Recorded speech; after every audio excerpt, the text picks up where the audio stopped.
Alors bonjour, aujourd'hui on est en présence de Gabriela Dadiego, je m'appelle Apolline Vranken, je suis architecte et l'objectif de la journée c'est de mettre en lumière les travaux de praticiennes belges à l'occasion entre autres du 8 mars et du compte Instagram Women in Architecture in Belgium que je vous invite à suivre. Alors aujourd'hui on est dans la vitrine Vue sur Angle que Gabriela a réalisée. L'objectif, ma première question c'est que tu nous parles d'abord évidemment de cette installation et si ta pratique elle est politique ici. Alors le projet est porté sur l'écriture, sur l'art, évidemment sur l'architecture, mais aussi un petit fond d'activiste effectivement. C'est-à-dire que le questionnement est positionné sur l'habitant et l'habitat, à savoir qui a de l'influence sur qui. Le projet se déroule en 3 phases d'observation. Donc la première qui est Vous êtes ici, qui d'ailleurs a terminé hier, c'est 5 jours en fait de liberté tellement acquise qu'on n'en a même plus conscience. La deuxième qui est des réalisations qui commence donc aujourd'hui montre un malaise assumé, décomplexé, mais justement non permanent. L'habitant a le droit d'avoir ses humeurs sans se sentir coupable d'avoir des émotions. Et la troisième qui est temps favorable. Voilà, la troisième qui est temps favorable. Et temps favorable exprime donc ce malaise qui se termine et ce malaise aussi qui est un petit peu un paradoxe avec la situation qu'on vit actuellement qui est le confinement. Donc l'habitat est vraiment mis au centre de notre vie personnelle, maintenant aussi de notre vie professionnelle. Et donc la troisième phase est une phase beaucoup plus libertaire dans laquelle on vient s'approprier une liberté qui est de droit ou de force, mais on vient se l'approprier quand même. Donc c'est éminemment politique quand même de parler de liberté aujourd'hui, qui plus est dans le cadre qu'on traverse aujourd'hui. Complètement, oui. Ce que je trouvais aussi intéressant, c'était l'idée de cette intimité au vu de tous et toutes.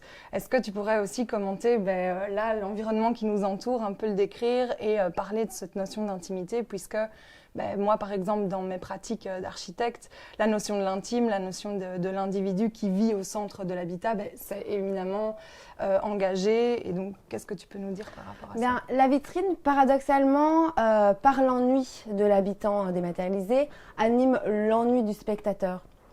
Donc, son intimité est un petit peu un écho au popularisme. L'individu, c'est un petit peu tout le monde. C'est vous, c'est moi, c'est aussi un questionnement. C'est qui est-il, qui est-elle ? Est-ce que je me reconnais en lui ? Est-ce que je reconnais peut-être éventuellement quelqu'un d'autre ? Est-ce que je reconnais des bribes ? Et à savoir quel est son profil. Son profil est complètement dégenré par l'installation. L'installation se veut justement un petit peu vintage, parce que le vintage correspond à un profil peut-être plus jeune, qui est dans l'air du temps, mais aussi à un profil plus vieux, qui est plus authentique, et dégenré dans les objets qui sont choisis, qui ont été sélectionnés très particulièrement pour qu'on ne pense ni particulièrement à un homme, ni particulièrement à une femme, et que le spectateur se fasse son avis donc personnel sans qu'il y ait de bonnes ou de mauvaises réponses à la question. Je trouve ça vraiment hyper intéressant justement de parler de dégenrer l'architecture et de dégenrer aussi ses habitants en se disant est-ce qu'il y a justement des besoins spécifiques, qu'on soit homme ou femme, quels sont-ils, ou au contraire est-ce qu'on peut proposer vraiment des espaces neutres du point de vue du genre. Et donc ça, je trouvais ça très intéressant dans ta pratique. Okay. Mon autre question, c'était vraiment par rapport à cette idée de se conformer au cadre, ce sentiment de liberté dont tu parles beaucoup. Est-ce que cette absence de liberté ou cette nécessité de se conformer au cadre, est-ce que tu l'as ressenti, toi, dans ta pratique en tant que praticienne ?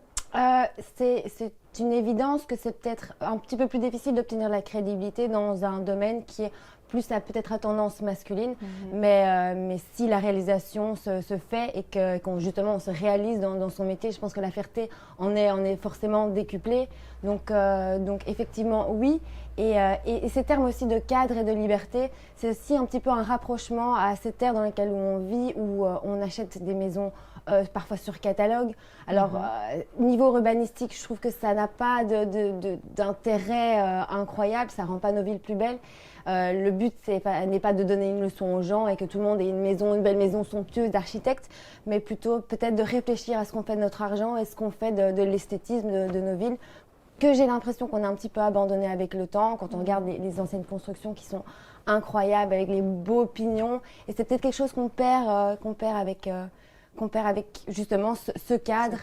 Et voilà, c'est plutôt ce rapprochement-là aussi que je voulais faire par rapport à ça. Ça me permet de rebondir aussi. Là, récemment, je lisais une intervention de Leo Van Broek, qui collabore avec Ohana Bogdan, qui parlait justement pour Youth for Climate de la nécessité en tant qu'architecte aussi d'avoir une posture politique par rapport à la façon dont on construit. Et notamment, lui a pris, avec leur bureau, ils ont pris la décision de ne plus construire sur des terrains vierges, de bâtir là où c'était déjà bâti. Et toi, dans ton installation, il y a aussi une perspective évidemment d'utilisation des matériaux. Est-ce que tu peux nous en parler? Tout à fait. 95% du budget alloué à l'exposition a été utilisé dans l'économie circulaire, donc c'est-à-dire en seconde main ou de particulier à particulier. Il y a des objets à moi, il y a des objets à mes proches également, parce que c'est important de continuer à sensibiliser. On est très sensibilisé dans cette période actuelle et je pense que le travail n'est pas encore fini, donc toujours continuer à aller de l'avant. Je fais ça dans ma vie personnelle, donc je ne vois pas pourquoi je ne le ferais pas dans ma vie professionnelle. Et l'architecte peut aussi se donner pas ce rôle d'exemple, c'est peut-être un petit peu prétentieux, mais peut-être essayer de montrer que tout le monde fait des efforts, chacun à son niveau et chacun à son échelle, et un petit peu partout. Voilà. Clairement, je pense que c'est une nécessité qui plus est aujourd'hui. Et je trouve ça d'autant plus intéressant que justement dans une perspective d'architecture responsable, politique, inclusive, la dimension des matériaux, la dimension, tous ces choix qu'on pose au quotidien, ils sont vraiment très très importants. Vraiment aussi dans cette idée de vitrine, parce que je trouve ça aussi assez cocasse, je ne sais pas si c'est le mot, mais je vois ce que tu veux dire. D'être aujourd'hui, un 8 mars, dans une vitrine, de montrer, vraiment d'avoir un coup de projecteur sur les praticiennes. Est-ce que tu aurais envie de mettre en lumière les travaux d'une architecte qui t'a influencé dans ta pratique?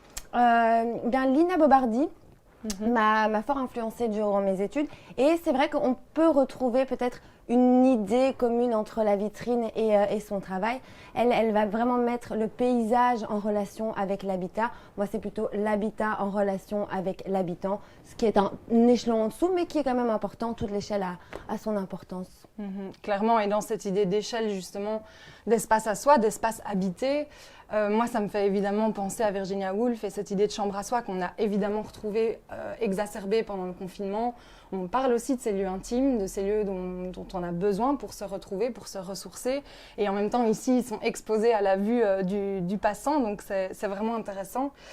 Peut-être un parallèle qu'on pourrait faire avec cette vitrine aussi, c'est les travaux de l'architecte Susanna Torre, qui est une architecte américaine et qui en 1977 a mis sur pied l'exposition Women in American Architecture. Donc c'était vraiment la première vitrine pour les femmes architectes. Depuis, on en a eu bien d'autres, heureusement. Mais c'est vraiment intéressant aussi de voir qu'il y a des pratiques comme ça qui mettent en lumière nos travaux. Alors ma dernière question, ce serait sur le centenaire du 8 mars. Parce que cette année, on fête le centenaire du 8 mars. Je ne sais pas si c'est une fête, mais voilà. Est-ce que ça t'évoque quelque chose? Est-ce qu'il y a quelque chose que tu as envie d'ajouter par rapport à cet événement particulier?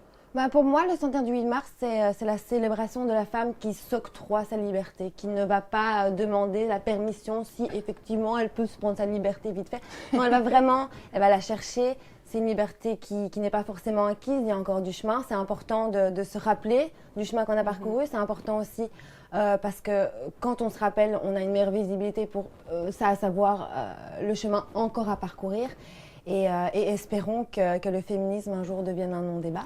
Clairement, moi je dis toujours, je souhaite vraiment qu'un jour on n'ait plus de 8 mars, que ce soit plus nécessaire. Ou le voir d'une manière différente, comme une célébration de la femme, comme on célèbre aussi l'homme le 19 novembre.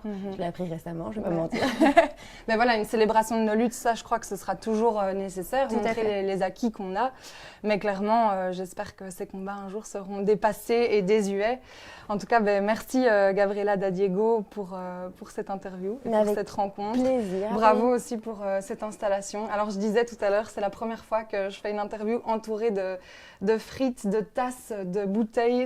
En fait, c'est trop marrant parce que c'est vivant et je pense que c'est un peu ça la conclusion de cette exposition et de ta démarche, c'est de montrer que tout ça est vivant. Oui, c'est une volonté de mettre les objets du quotidien inhérents qui n'ont plus vraiment de sens à nos yeux, mais leur donner vraiment ce mouvement par justement l'absence de mouvement et l'habitant, donc dématérialisé. Merci beaucoup Gabriela. Merci à toi.